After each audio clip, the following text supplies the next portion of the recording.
నమస్తే. April 7, 2026 top న్యూస్ని ఒకసారి చూద్దాం. సాయి మతం పేరుతో సనాతన ధర్మంలోకి అవైదిక ఆచారాలను జోపిస్తూ కోట్లాది మంది హిందువుల మనోభావాలను దెబ్బతీస్తున్నారని ఇవాళ సోమాజిగూడ ప్రెస్ క్లబ్లో మీడియా సమావేశం నిర్వహించిన స్వచ్ఛ సనాతన వేదిక సభ్యులు తెలిపారు. శివశక్తి కరుణాకర్ సుగుణ, హిందూ జనశక్తి లలిత్ కుమార్, భరతవర్ష దువ్వాడ శివప్రసాద్, హైందవి స్వరాజ్ భాస్కర్ కిల్లి మాట్లాడుతూ ప్రశ్నిస్తుంటే అక్రమ కేసులను షిరిడీ సంస్థాన్ బనాయిస్తోందని, సచ్చరిత్రలో ఉన్న విషయాలు చెబితే బుకాయిస్తూ బెదిరింపులకు పాల్పడుతోందని ఆరోపించారు. ఈ పోరాటం కొనసాగుతుందని, స్వచ్ఛ సనాతనంలో భాగంగా అవైదికం ఎక్కడున్నా ప్రశ్నిస్తామని తెలిపారు. అమెరికా అధ్యక్షుడు డొనాల్డ్ ట్రంప్ ఇరాన్కు అత్యంత భీకరమైన హెచ్చరిక జారీ చేశారు. హార్మూజ్ జలసంధిని తెరవడానికి తాను విధించిన గడువు సమీపిస్తున్న తరుణంలో ఇరాన్ గనుక దానికి తలొగ్గకపోతే ఈ రాత్రికి ఒక సంపూర్ణ నాగరికతే తుడిచిపెట్టుకుపోతుంది అని ఆయన హెచ్చరించారు. తన ట్రూత్ సోషల్ మీడియా వేదికగా స్పందిస్తూ ఈ రాత్రికి ఒక నాగరికత అంతమైపోతుంది, అది మళ్ళీ ఎప్పటికీ తిరిగి రాదు అని చెప్పడం గమనార్హం. ఇరాన్ పాలనలో మార్పు రావాలని, తెలివైన తక్కువ తీవ్రవాద ఆలోచనలు గల వ్యక్తులు అధికారంలోకి వస్తే అద్భుతాలు జరుగుతాయని ఆయన ఆశాభావం వ్యక్తం చేశారు. గత 47 ఏళ్లుగా కొనసాగుతున్న అవినీతి మరణాల పరంపర ఈ రాత్రితో ముగుస్తుందని, ప్రపంచ చరిత్రలో ఇది ఒక ముఖ్యమైన ఘట్టమని ట్రంప్ అభివర్ణించారు. ఇప్పటికే అమెరికా, ఇజ్రాయెల్ దళాలు ఇరాన్లోని పలు లక్ష్యాలపై దాడులు చేస్తున్న క్రమంలో ఈ హెచ్చరికలు ప్రపంచవ్యాప్తంగా ఆందోళన కలిగిస్తున్నాయి. ఇరాన్ అధ్యక్షుడు మసౌద్ పెజిష్కియాన్ తాజాగా చేసిన ఒక ప్రకటన ప్రకారం తనతో సహా సుమారుగా 1.4 కోట్ల మంది ఇరానియన్లు దేశం కోసం ప్రాణత్యాగం చేయడానికి సిద్ధంగా ఉన్నారని వెల్లడించారు. అమెరికా అధ్యక్షుడు డొనాల్డ్ ట్రంప్ విధించిన గడువు సమీపిస్తున్న తరుణంలో ఇరాన్ మౌలిక సదుపాయాలపై దాడులు చేస్తామన్న హెచ్చరికలకు ప్రతిస్పందనగా ఆయన సోషల్ మీడియా వేదికగా ఈ వ్యాఖ్యలు చేశారు. దేశ రక్షణ కోసం ఇంత పెద్ద సంఖ్యలో స్వచ్ఛందంగా ముందుకు రావడం గమనార్హమని, తాను కూడా దేశం కోసం ప్రాణం ఇచ్చేందుకు ఎప్పుడూ సిద్ధమేనని ఆయన స్పష్టం చేశారు. యుద్ధం గనక సంభవిస్తే పౌరులు విద్యుత్ కేంద్రాల చుట్టూ మానవ హారాలుగా ఏర్పడి రక్షణ కవచంలా నిలవాలని అక్కడి ప్రభుత్వం పిలుపునిచ్చిన క్రమంలో ఈ ప్రకటన ప్రాధాన్యత సంతరించుకుంది. అమెరికా ప్రభుత్వం లోపల గూఢచారి ఒకడున్నాడు అంటూ అధ్యక్షుడు డొనాల్డ్ ట్రంప్ సంచలన వ్యాఖ్యలు చేశారు. ఇరాన్లో కూలిపోయిన F-15 ఈ స్ట్రైక్ ఈగిల్ విమానానికి చెందినటువంటి రెండో పైలట్ను రక్షించేందుకు అమెరికా సైన్యం చేపట్టిన రహస్య ఆపరేషన్ వివరాల్ని ఎవరో గుర్తు తెలియని వ్యక్తి మీడియాకు లీక్ చేశారు అని చెప్పి ఆయన ఆగ్రహాన్ని వ్యక్తం చేశారు. ఈ సమాచారం బయటకు రావడం వల్లే ఇరాన్ అప్రమత్తమైందని, తద్వారా రెస్క్యూ ఆపరేషన్ క్లిష్టతరమైందని ట్రంప్ పేర్కొన్నారు. ఈ లీక్కు కారణమైన వ్యక్తిని మానసిక రోగిగా అభివర్ణించిన ఆయన ఆ సమాచారాన్ని ప్రచురించిన జర్నలిస్టు తన మూలాలను వెల్లడించాలని, లేదంటే జైలు శిక్ష వంటి చట్టపరమైన పరిణామాలు ఎదుర్కోవాల్సి ఉంటుందని హెచ్చరించారు. ఇది జాతీయ భద్రతకు సంబంధించిన విషయమని, తమ మధ్యే ఉన్న ఆ గూఢచారిని కనిపెట్టి తీరుతామని స్పష్టం చేశారు. ఇరాన్ సుప్రీం లీడర్ ముజ్తబా ఖమేనీ ప్రస్తుతం తీవ్ర అనారోగ్యంతో అపస్మారక స్థితిలో ఉన్నారని, ఆయన కోమ్ నగరంలో చికిత్స పొందుతున్నారని అంతర్జాతీయ మీడియా కథనాలు వెల్లడించాయి. అమెరికా మరియు ఇజ్రాయెల్ దాడుల సమయంలో గాయపడినటువంటి ఆయన ప్రస్తుతం ఎటువంటి నిర్ణయాలు తీసుకోలేని స్థితిలో ఉన్నట్లుగా నిఘా వర్గాల సమాచారం. ఇప్పటికే గత supreme leader Ayatollah Ali Khamenei ఫిబ్రవరిలో జరిగిన దాడుల్లో చచ్చిపోయాడు. ఆయన అంత్యక్రియలు కూడా కోమ్ నగరంలోనే నిర్వహించారు. ఇక యుద్ధం మొదలైనప్పటి నుంచి ముజ్తబా బహిరంగంగా కనిపించకపోయినప్పటికీ ఆయన నాయకత్వం వహిస్తున్నట్లుగా ఇరాన్ అధికారులు చెబుతూ కొన్ని AI వీడియోలను మాత్రం విడుదల చేస్తూ ఉన్నారు. అమెరికా మరియు ఇరాన్ మధ్య జరుగుతున్న తాజా యుద్ధంలో ఆయుధాల తయారీకి సంబంధించి రివర్స్ ఇంజనీరింగ్ అంశం ప్రాధాన్యతను సంతరించుకుంది. ఒక దేశం తయారు చేసిన అధునాతన ఆయుధాన్ని స్వాధీనం చేసుకుని దాని సాంకేతికతను అధ్యయనం చేసి నకలును రూపొందించడాన్నే రివర్స్ ఇంజనీరింగ్ అంటారు. ఇరాన్ ఇప్పటికే అమెరికా డ్రోన్స్ని అనుకరిస్తూ షాహిద్ శ్రేణి డ్రోన్లను తయారు చేయడంలో దిట్టగా పేరుగాంచింది. దీనివల్ల భారీ ఖర్చు లేకుండానే శక్తివంతమైన ఆయుధాలని ఆ దేశం సమకూర్చుకోగలుగుతోంది. మరోవైపు అమెరికా కూడా ఇరాన్ తయారు చేసిన తక్కువ ఖర్చుతో కూడిన ఈ షాహిద్ 136 డ్రోన్ల ప్రభావాన్ని గమనించి వాటిని పోలిన లూకాస్ అనే చౌకైన డ్రోన్ వ్యవస్థను రూపొందించడం గమనార్హం. కీలక పరిజ్ఞానాలు ఇరాన్ చేతికి చిక్కకూడదనే ఉద్దేశంతో ఇటీవల ఇరాన్ భూభాగంలో దెబ్బతిన్న తమ రవాణా విమానాల్ని అమెరికా సైన్యం స్వయంగా ధ్వంసం చేసింది. ఇరాన్ ఆర్థిక వ్యవస్థకు అత్యంత కీలకమైన ఆర్థిక కిరీటముగా పిలువబడేటటువంటి ఖర్గ్ ఐలాండ్పై అమెరికా, ఇజ్రాయెల్ దళాలు భారీగా దాడులు చేశాయి. హార్మూజ్ జలసంధిని తెరిచేందుకు అమెరికా అధ్యక్షుడు ట్రంప్ విధించిన గడువు మరికొన్ని గంటల్లో ముగియనున్న తరుణంలో ఖర్గ్లోని మిలిటరీ లక్ష్యాలతో పాటుగా ఆ దేశంలోని రహదారులు, రైల్వే వంతెనలు ఇటువంటి వాటిపై బాంబుల వర్షం కురిపించారు. ఇరాన్ తమ చమురు ఎగుమతుల్లో 90% ఈ ద్వీపం నుంచే నిర్వహిస్తూ ఉండడంతో దీనిపై దాడులు ఆ దేశ ఆర్థిక మూలాల్ని దెబ్బతీస్తాయి. ఈ దాడుల నేపథ్యంలో ఇరాన్ రెవల్యూషనరీ గార్డ్స్ స్పందిస్తూ తమ సహనం నశించిందని, ఇకపై అమెరికా, ఇజ్రాయెల్ మరియు వాటి మిత్ర దేశాల మౌలిక సదుపాయాలను లక్ష్యంగా చేసుకుని దాడులు చేస్తామని, ఇంధన సరఫరాకు ఏళ్ల తరబడి అంతరాయం కలిగిస్తామని తీవ్రంగా హెచ్చరించింది. పాకిస్తాన్ సెనేటర్ ముషాహుద్ హుసేన్ ఒక టీవీ ఇంటర్వ్యూలో భారత్ మరియు యుఏఈ మధ్య పెరుగుతున్న సంబంధాల మీద అక్కసు వెళ్ళగక్కాడు. యుఏఈ కూడా మరో భారత్లా మారకుండా అక్కడి ప్రజలు జాగ్రత్తగా ఉండాలని, ఆ దేశం బలహీనపడింది అని అర్థం పర్థం లేని ఎగతాళి చేశాడు. యుఏఈ అభివృద్ధిలో పాకిస్తాన్ పాత్ర ఎంతో ఉందని ప్రగల్భాలు పలికిన అతగాడు భారతీయులు అక్కడ ఎక్కువగా ఉండడం వల్ల ముప్పు పొంచి ఉంది అంటూ విషం చిమ్మాడు. పశ్చిమాసియా ఉద్రిక్తతల వల్ల ఆర్థికంగా నష్టపోయిన యుఏఈ గతంలో పాకిస్తాన్కి ఇచ్చినటువంటి $3.5 బిలియన్ రుణాన్ని వెంటనే తిరిగి చెల్లించాలని కోరిన నేపథ్యంలో ఈ పాక్ సెనేటర్ గాడు ఇటువంటి ప్రేలాపనలు చేస్తూ ఉన్నాడనమాట. ప్రస్తుతం పాక్ వద్ద విదేశీ మారక నిల్వల్లో ఈ అప్పు మొత్తం కూడా కలుపుకుంటే 18% సమానం కావడంతో ఆ దేశం మరింత ఆర్థిక ఇబ్బందుల్లో కూరుకుపోయే అవకాశం ఉంది. భారత రక్షణ మంత్రి రాజ్నాథ్ సింగ్ పాకిస్తాన్కు తీవ్ర హెచ్చరికలు జారీ చేశారు. భవిష్యత్తులో భారత్ దాడులు చేస్తే కోల్కతాను కూడా లక్ష్యంగా చేసుకుంటామని పాకిస్తాన్ రక్షణ మంత్రి ఖవాజా ఆసిఫ్ చేసిన కవ్వింపు వ్యాఖ్యలపైన ఆయన ఘాటుగా స్పందించారు. బెంగాల్పై కన్నేస్తే ఈసారి పాకిస్తాన్ ఎన్ని మొక్కలవుతుందో ఆ దేవుడికే తెలియాలని వ్యాఖ్యానించారు. 1971లో ఇలాంటి ఉద్రిక్తతల వల్లే పాక్ రెండుగా విడిపోయి బంగ్లాదేశ్ ఏర్పడిన విషయాన్ని గుర్తు చేస్తూ ఇస్లామాబాద్ ఇటువంటి రెచ్చగొట్టే ప్రకటనలు చేయవద్దని హెచ్చరించారు. భారత సైన్యం నాడు బంగ్లా విముక్తికి అండగా నిలిచిందని, బెంగాల్ జోలికి వస్తే తీవ్ర పరిణామాలు ఉంటాయని రాజ్నాథ్ సింగ్ స్పష్టం చేశారు. భవిష్యత్తులో యుద్ధం వస్తే కోల్కతాను లక్ష్యంగా చేసుకుంటామన్న పాకిస్తాన్ రక్షణ మంత్రి ఖవాజా ఆసిఫ్ వ్యాఖ్యలపై తృణమూల్ కాంగ్రెస్ నాయకుడు అభిషేక్ బెనర్జీ తీవ్రంగా స్పందించాడు.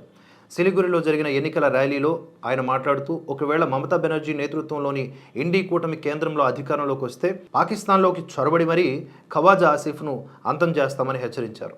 పాక్ మంత్రి కోల్కతాను పేల్చేస్తామని బెదిరిస్తున్న ప్రధాని మోదీ, అమిత్ షా వంటి వారు మౌనంగా ఉంటూ కేవలం ఎన్నికల ప్రచారంపైనే దృష్టి పెట్టారని ఆయన విమర్శించారు. దేశ భద్రత విషయంలో కేంద్ర ప్రభుత్వం విఫలమైందని ఆరోపిస్తూ తమ కూటమి అధికారంలోకి వస్తే శత్రువుల ఇళ్లలోకి వెళ్లి బుద్ధి చెబుతామని అభిషేక్ బెనర్జీ సంచలన వ్యాఖ్యలు చేశారు. ఘర్ మే గుస్కే మారేంగే అనేదే బీజేపీ స్టార్ట్ చేసినటువంటి ప్రోగ్రామింగ్ పాకిస్తాన్కి అగైనిస్ట్గా. ఈయనేమో కేంద్రం రెస్పాండ్ అవ్వట్లేదు అంటున్నారు. భారత సైన్యం తన యుద్ధ సామర్థ్యాన్ని పెంచుకోవడంలో భాగంగా వందలాది కాముకాజీ అంటే ఆత్మాహుతి డ్రోన్లను తన అమ్ముల పొదిలో చేర్చుకుంది. 10 కోట్ల రూపాయల ఒప్పందంలో భాగంగా గుజరాత్కు చెందిన ఇన్సైడ్ FPV అనే స్వదేశీ సంస్థ ఈ డ్రోన్లను ఆర్మీ నార్థన్ కమాండ్కు కేవలం 2 నెలల వ్యవధిలో అందజేసింది. గంటకు 120 కిలోమీటర్ల వేగంతో ప్రయాణించే ఈ డ్రోన్లు AI సాంకేతికతతో 10 కిలోమీటర్ల పరిధిలోని లక్ష్యాల్ని ఖచ్చితత్వంతో ఛేదించగలవు. -35 డిగ్రీల గడ్డకట్టే ఉష్ణోగ్రతలో కూడా పనిచేయగలవు. ప్రాణ నష్టం లేకుండా శత్రువులను దెబ్బతీసేందుకు, ముఖ్యంగా సరిహద్దులో చొరబాటుదారులను అడ్డుకునేందుకు సైన్యం వీటిని అత్యవసర కొనుగోలు క్రింద సమకూర్చుకుంది. భారతీయ జనతా పార్టీ కీలక ఎజెండాలైన ఒకే దేశం ఒకే ఎన్నికలు అంటే జమిలీ ఎన్నికలు, అలాగే ఉమ్మడి పౌర స్మృతి UCC వీటి అమలు దిశగా ప్రభుత్వం వేగంగా అడుగులు వేస్తోందని ప్రధానమంత్రి నరేంద్ర మోదీ పేర్కొన్నారు. వీటిపై ప్రస్తుతం సానుకూల చర్చలు జరుగుతున్నాయని, మంచి పురోగతి కనిపిస్తోందని ఆయన వెల్లడించారు. బీజేపీ 47వ వార్షికోత్సవం సందర్భంగా నిర్వహించిన సభలో ఆయన వర్చువల్గా మాట్లాడుతూ 2029 నాటికి చట్టసభల్లో మహిళలకి 33% రిజర్వేషన్లు అమలయ్యేలా చూస్తామని హామీ ఇచ్చారు. బ్రిటిష్ కాలం నాటి చట్టాల రద్దు, ఆర్టికల్ 370 తొలగింపు, అయోధ్య రామ మందిర నిర్మాణం వంటి కీలక నిర్ణయాలను తమ ప్రభుత్వం విజయవంతంగా అమలు చేసిందని ఈ సందర్భంగా ఆయన గుర్తు చేశారు. శబరిమల ఆలయంలో మహిళల ప్రవేశానికి సంబంధించి గతంలో వెలువడిన తీర్పుపై సుప్రీంకోర్టు విస్తృత ధర్మాసనం 9 మంది జడ్జీలతో కూడిన విస్తృత ధర్మాసనం సమీక్ష నిర్వహిస్తున్న తరుణంలో కేంద్ర ప్రభుత్వం తన అభిప్రాయాన్ని వెల్లడించింది. ఆలయంలోకి 10 నుంచి 50 ఏళ్ల వయసున్న మహిళల ప్రవేశంపై ఉన్న నిషేధం వివక్ష కాదని, అది ప్రాచీన కాలం నుంచి కొనసాగుతున్న మతపరమైన సంప్రదాయం మాత్రమేనని కేంద్రం స్పష్టం చేసింది. మహిళల ప్రవేశాన్ని అనుమతించడం వల్ల ఆరాధన స్వరూపమే మారిపోతుందని, ఈ అంశం పూర్తిగా విశ్వాసాలకు సంబంధించిందని సొలిసిటర్ జనరల్ తుషార్ మెహతా వాదించారు. ఇది న్యాయ సమీక్షకు అతీతమని పేర్కొంటూ ఆలయంలో ఉన్న ప్రస్తుత ఆంక్షలను కొనసాగించాలని సుప్రీంకోర్టును కోరింది. 2018లో మహిళల ప్రవేశానికి అనుమతిస్తూ ఇచ్చినటువంటి తీర్పుపై దాఖలైన రివ్యూ పిటిషన్లపై ప్రస్తుతం ధర్మాసనం విచారిస్తోంది. అస్సాం అసెంబ్లీ ఎన్నికల నేపథ్యంలో కాంగ్రెస్ జాతీయ అధ్యక్షుడు మల్లికార్జున ఖర్గే భారతీయ జనతా పార్టీ మరియు కేంద్ర మంత్రి అమిత్ షాపై తీవ్ర విమర్శలు గుప్పించారు. 10 ఏళ్లకు పైగా అస్సాంలో అధికారంలో ఉన్నప్పటికీ చొరబాటుదారులను వెనక్కి పంపడంలో బీజేపీ విఫలమైందని ఆయన ఆరోపించారు.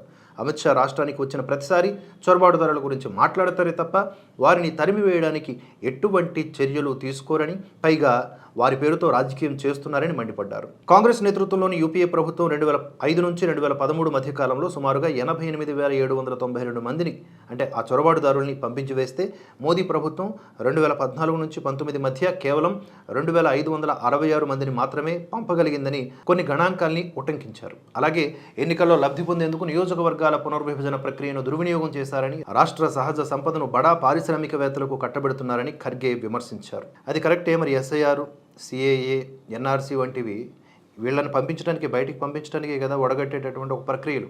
వాటికెందుకు అడ్డుపడుతోంది కాంగ్రెస్? భారతదేశ డేటా సార్వభౌమాధికారం విషయంలో కేంద్ర ప్రభుత్వం దేశాన్ని చీకట్లో ఉంచుతోందని కాంగ్రెస్ అగ్రనేత రాహుల్ గాంధీ విమర్శించారు. అమెరికాతో కుదుర్చుకున్న వాణిజ్య ఒప్పందాలపై పారదర్శకత లేదని ఆయన ఆరోపించారు. ఈ ఒప్పందాల వల్ల మన ఆరోగ్య, ఆర్థిక, ప్రభుత్వ డేటాబేస్లు దేశంలోనే ఉంటాయా లేదా విదేశీ కంపెనీలకు తాకట్టు పెడుతున్నారా అని ఆయన ప్రశ్నించారు. భారతదేశ డేటా ప్రజలకే చెందుతుందని, కృత్రిమ మేధ రంగంలో భారత్ ముందుండాలంటే మన డేటాను మనమే రక్షించుకోవాలని రాహుల్ స్పష్టం చేశారు. పశ్చిమ బెంగాల్ ముఖ్యమంత్రి మమతా బెనర్జీ భారతీయ జనతా పార్టీపై తీవ్ర ఆరోపణలు చేశారు. కేంద్రంలోని బీజేపీకి కాంగ్రెస్ మరియు తమిళనాడు ముఖ్యమంత్రి ఎంకే స్టాలిన్తో రహస్య ఒప్పందం ఉందని ఆమె విమర్శించారు. ఎన్నికల సమయంలో బెంగాల్ నుంచి సుమారుగా 500 మంది ఐఏఎస్, ఐపీఎస్ అధికారుల్ని తమిళనాడుకు అబ్జర్వర్లుగా పంపించడం వెనుక ఇదే కారణమని, దీనివల్ల బెంగాల్లో అభివృద్ధి పనులు నిలిచిపోయాయి అని ఆమె ఆరోపించారు. నడియా జిల్లాలో జరిగినటువంటి ప్రచార సభలో మాట్లాడుతూ బీజేపీ అధికారంలోకి వస్తే మాంసాహారంపై నిషేధం విధిస్తారని, అలాగే ఓటర్ల సవరణ వల్ల జరిగినటువంటి మరణాలకు ఆ పార్టీయే బాధ్యత వహించాలని డిమాండ్ చేశారు. పాక్ రక్షణ మంత్రి కోల్కతాపై చేసినటువంటి వ్యాఖ్యలపై ప్రధాని మోదీ ఎందుకు మౌనంగా ఉన్నారని ప్రశ్నిస్తూ ఆయన తన పదవికి రాజీనామా చేయాలని మమతా బెనర్జీ డిమాండ్ చేశారు. బీజేపీ అధికారంలోకి వస్తే మాంసాహారంపై నిషేధం విధిస్తారు అని అంటున్నారు కదా ఈవిడ. మరి బీజేపీ చాలా రాష్ట్రాల్లో అధికారంలో ఉంది, అక్కడ పని చేశారా? ఎందుకు ఇలాంటి ఆరోపణలు చేస్తారో అర్థం కాదు. మణిపూర్లోని బిష్ణుపూర్ జిల్లా మొయిరాంగ్ ట్రోంగ్లాబీ ప్రాంతంలో ఏప్రిల్ 7, 2026 తెల్లవారుజామున జరిగిన భీకర బాంబు దాడిలో 5 ఏళ్ల బాలుడు, 6 నెలల పసికందు మరణించగా వారి తల్లి తీవ్రంగా గాయపడ్డారు. ఈ దారుణ ఘటనతో ఆగ్రహించిన స్థానికులు భద్రతా దళాల క్యాంపుపై దాడి చేసి వాహనాలకు నిప్పు పెట్టారు. ఈ క్రమంలో జరిగిన కాల్పుల్లో మరో 4 గాయపడ్డారు. ముఖ్యమంత్రి వై ఖేమ్చంద్ సింగ్ ఈ దాడిని అత్యంత పాశవికమైన చర్యగా ఖండిస్తూ నిందితుల్ని కఠినంగా శిక్షిస్తామని హామీ ఇచ్చారు. ప్రస్తుతం అక్కడ ఉద్రిక్త పరిస్థితులు నెలకొనడంతో ప్రభుత్వం 5 జిల్లాల్లో ఇంటర్నెట్ సేవల్ని నిలిపివేసి భారీగా భద్రతా బలగాలని మోహరించింది. జమ్మూ కాశ్మీర్లో భద్రతా దళాలు జరిపిన వేర్వేరు ఆపరేషన్లలో 2 పాకిస్తానీ ఉగ్రవాదులతో సహా మొత్తం 5 వ్యక్తులను అరెస్ట్ చేశారు. ఈ అరెస్టుల్లో అత్యంత కీలకమైన అంశం ఏమిటంటే ఒక ఉగ్రవాది గత 16 ఏళ్లుగా పోలీసుల కళ్ళు గప్పి తప్పించుకు తిరుగుతున్నాడు. పక్కా సమాచారంతో దాడులు నిర్వహించినటువంటి భద్రతా దళాలు వీరిని అదుపులోకి తీసుకున్నాయి. ఉగ్రవాద కార్యకలాపాలకు ప్రణాళికలు వేస్తున్న తరుణంలోనే వీరిని పట్టుకోవడం ద్వారా పెద్ద ముప్పు తప్పిందని అధికారులు భావిస్తున్నారు. అరెస్టు చేసిన వారి నుంచి ఆయుధాలు, పేలుడు పదార్థాలని స్వాధీనం చేసుకున్నారు. వీరి నెట్వర్క్ గురించి మరిన్ని వివరాలు తెలుసుకునేందుకు దర్యాప్తు కొనసాగుతోంది. అస్సాంలోని బరాక్ లోయలో జరిగిన ఎన్నికల ప్రచారంలో కేంద్ర మంత్రి అమిత్ షా మాట్లాడుతూ భారత్ ఏమీ ధర్మసత్రం కాదని, అక్రమ చొరబాటుదారులకు ఇక్కడ చోటు లేదని స్పష్టం చేశారు. పశ్చిమ బెంగాల్లో అభివృద్ధి జరగాలన్నా, అక్రమ చొరబాటుదారులను తరిమి కొట్టాలన్నా అది ఒక్క భారతీయ జనతా పార్టీ వల్లే సాధ్యమవుతుందని ఆయన పేర్కొన్నారు. కాంగ్రెస్ పార్టీ అక్రమ చొరబాటుదారులకు రెడ్ కార్పెట్ వేసి ఆహ్వానిస్తోందని విమర్శిస్తూ ఒకసారి బెంగాల్లో బీజేపీ అధికారంలోకి వస్తే వీరందరినీ అంటే చొరబాటుదారులందరినీ కూడా తిరిగి వారి దేశాలకు పంపించేస్తామని షా హామీ ఇచ్చారు. తమిళనాడులో సంచలనం సృష్టించినటువంటి తండ్రి కొడుకుల లాకప్ డెత్ కేసులో మదురై కోర్టు చరిత్రాత్మక తీర్పును వెలువరించింది. 2020లో తూత్తుకుడి జిల్లా సాథాన్కుళంలో మొబైల్ షాపు నడుపుకునేటటువంటి జయరాజ్, ఆయన కుమారుడు బెన్నిక్స్లను లాక్డౌన్ నిబంధనలు ఉల్లంఘించారనే నెపంతో పోలీసులు అదుపులోకి తీసుకుని స్టేషన్లో అమానవీయంగా హింసించడంతో వారు మృతి చెందారు. ఈ కేసును విచారించిన కోర్టు ఈ క్రూరమైన చర్యకు పాల్పడిన 9 మంది పోలీసులకు ఉరిశిక్ష విధిస్తూ సంచలన తీర్పునిచ్చింది. బాధ్యతాయుతమైన పదవుల్లో ఉండి పౌరుల ప్రాణాలు తీసిన పోలీసులకు ఇటువంటి కఠిన శిక్ష పడటం దేశవ్యాప్తంగా చర్చనీయాంశమైంది. బాధితులకు న్యాయం జరిగిందని పలువురు ఈ తీర్పును స్వాగతిస్తున్నారు. ఛత్తీస్గఢ్లోని కాంకేర్ జిల్లాలో నక్సలైట్లకు వ్యతిరేకంగా పోలీసులు సాగిస్తున్న పోరులో భాగంగా లొంగిపోయిన మాజీ నక్సలైట్లను జనజీవన స్రవంతిలో కలిపేందుకు ఒక వినూత్న కార్యక్రమాన్ని చేపట్టారు. కాంకేర్లోని counter terrorism and jungle warfare కళాశాలలో వీరికి వివిధ వృత్తి విద్యా కోర్సుల్లో ప్రత్యేక శిక్షణ ఇస్తున్నారు. గతంలో హింసా మార్గంలో వెళ్లిన వీరు ఇప్పుడు సమాజంలో గౌరవప్రదమైన ఉపాధి పొందేలా డ్రైవింగ్, ఎలక్ట్రికల్ పనులు వంటి నైపుణ్యాల్ని నేర్చుకుంటున్నారు. తుపాకులు పట్టిన చేతులతో నిర్మాణాత్మక పనులు చేసేలా మార్పు తీసుకురావడమే ఈ శిక్షణ ప్రధాన ఉద్దేశమని, దీనివల్ల వారు తిరిగి పాత మార్గంలోకి వెళ్లకుండా బాధ్యతాయుతమైన పౌరులుగా మారుతున్నారని పోలీసులు వెల్లడించారు. అనంతపురం జిల్లా యాడికిలో నిర్వహించిన జలధార సభలో ముఖ్యమంత్రి నారా చంద్రబాబు నాయుడు అధికారుల పనితీరుపై బహిరంగంగా సమీక్ష నిర్వహించారు. ఈ సందర్భంగా ఆయన అధికారుల్ని వారి పనితీరు ఆధారంగా సూపర్ అచీవర్స్, పెర్ఫార్మర్స్, లెర్నర్స్ అనే 4 విభాగాలుగా గుర్తిస్తామని, ఉత్తమ ప్రతిభ కనబరిచిన వారికి తగిన గుర్తింపు ఉంటుందని ప్రకటించారు. సరిగ్గా పనిచేయని అధికారుల్ని వేదికపైకి పిలిపించి వివరణ కోరుతూ రాష్ట్రాభివృద్ధికి సహకరించాలని సూచించారు. ముఖ్యంగా భూ వివాదాల పరిష్కారం, ఉచిత ఇసుక విధానం అమలుపై దృష్టి సారించాలని, ఇసుక తరలింపులో ఎవరైనా అడ్డుపడితే కఠిన చర్యలు తీసుకుంటామని హెచ్చరించారు. ప్రజా సంతృప్తి లక్ష్యంగా పనిచేయాలని అధికారులకు దిశానిర్దేశం చేస్తూ 2047 నాటికి ఏపీని అగ్రస్థానంలో నిలిపేందుకు అమరావతి ఏకైక రాజధానిగా అభివృద్ధి చేస్తామని స్పష్టం చేశారు. తెలుగు రాష్ట్రాల్లో రాబోయే 5 రోజుల పాటుగా అంటే ఏప్రిల్ 6 నుంచి 10వ తారీఖు వరకు భిన్నమైన వాతావరణ పరిస్థితులు నెలకొంటాయని వాతావరణ శాఖ హెచ్చరించింది. ఆస్ట్రేలియా సమీపంలో ఏర్పడిన మైలా, వలను తుఫాన్లు, హిందూ మహాసముద్రంలోని ఇందుసా వాయుగుండం ప్రభావంతో ఏపీ, తెలంగాణలో వర్షాలు కురిసే అవకాశం ఉంది. ముఖ్యంగా ఉత్తరాంధ్ర నుంచి కోస్తాంధ్ర వరకు భారీ వర్షాలు, పిడుగులు పడే అవకాశం కూడా ఉంది. ప్రజలు అప్రమత్తంగా ఉండాలని అధికారులు సూచిస్తున్నారు. తెలంగాణలో కాంగ్రెస్ ప్రభుత్వం ఎన్నికల సమయంలో ఇచ్చిన తులం బంగారం హామీపై ఐటీ శాఖ మంత్రి దుద్దిళ్ల శ్రీధర్ బాబు ఒక కీలక ప్రకటన చేశారు. ఈ పథకం అమలుపై ప్రతిపక్షాలు చేస్తున్న విమర్శలకు స్పందిస్తూ త్వరలోనే కళ్యాణ లక్ష్మి పథకంతో పాటుగా తులం బంగారం పంపిణీని కూడా ప్రారంభించనున్నట్లుగా ఆయన వెల్లడించారు. ప్రభుత్వం తన 5 ఏళ్ల పదవీ కాలంలోపు 6 గ్యారెంటీలతో పాటుగా ఇచ్చిన అన్ని వాగ్దానాలను 100% నెరవేరుస్తుంది అని స్పష్టం చేశారు. దళిత క్రైస్తవులకు ఎస్సీ హోదా కల్పించాలనే అంశంపై సిపిఐ ఆంధ్రప్రదేశ్ రాష్ట్ర కార్యదర్శి గుజ్జుల ఈశ్వరయ్య గారు తమ అభిప్రాయాలను వ్యక్తం చేస్తూ, కేవలం మతం ఆధారంగా రిజర్వేషన్లను నిరాకరించడం రాజ్యాంగంలోని లౌకికవాద సూత్రాలకు ఆర్టికల్ 25 కల్పించిన మత స్వేచ్ఛకు విరుద్ధమని పేర్కొన్నారు.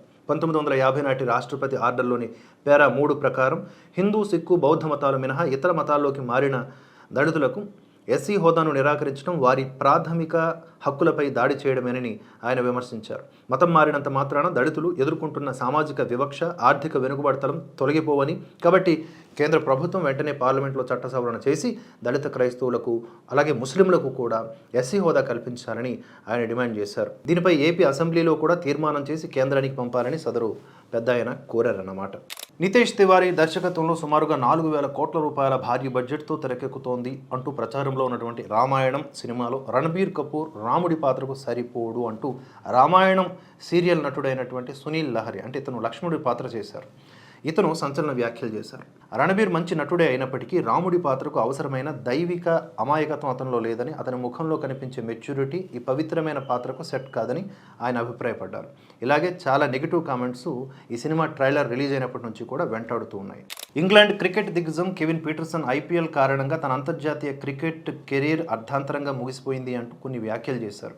ఆవేదన వ్యక్తపరిచారు. తాను ఐపీఎల్లో ఆడాలని తీసుకున్న నిర్ణయం పట్ల ఇంగ్లాండ్ క్రికెట్ బోర్డు కక్షగట్టిందని, బోర్డులోని పెద్దలు తనపై కుట్రలు పన్ని మీడియా ద్వారా తన ప్రతిష్టను దెబ్బతీశారని ఆయన ఆరోపించారు.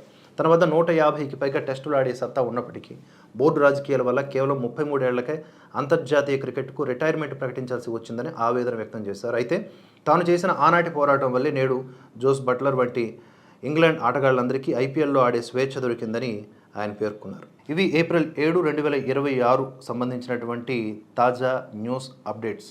మరిన్ని వార్తలు, విశ్లేషణలు, ముఖ్యమైనటువంటి ఇతర సమాచారాలు మన ఛానల్లో కొనసాగుతూనే ఉంటాయి. ఈ వీడియో నచ్చితే లైక్ చేసి 10 మందికి షేర్ చేయండి. అలాగే ఎక్కువ మందికి రీచ్ అవ్వడానికి కామెంట్ అనేటటువంటి సెక్షన్ని స్వైప్ చేస్తే హైప్ అనేటటువంటి మరో సెక్షన్ వస్తుంది. అక్కడ హైప్ పాయింట్స్ ఇవ్వండి. దానివల్ల అల్గారిథం ఈ వీడియోని ముందుకు తీసుకువెళ్తుంది. Stay with us. జై హింద్, జై భారత్.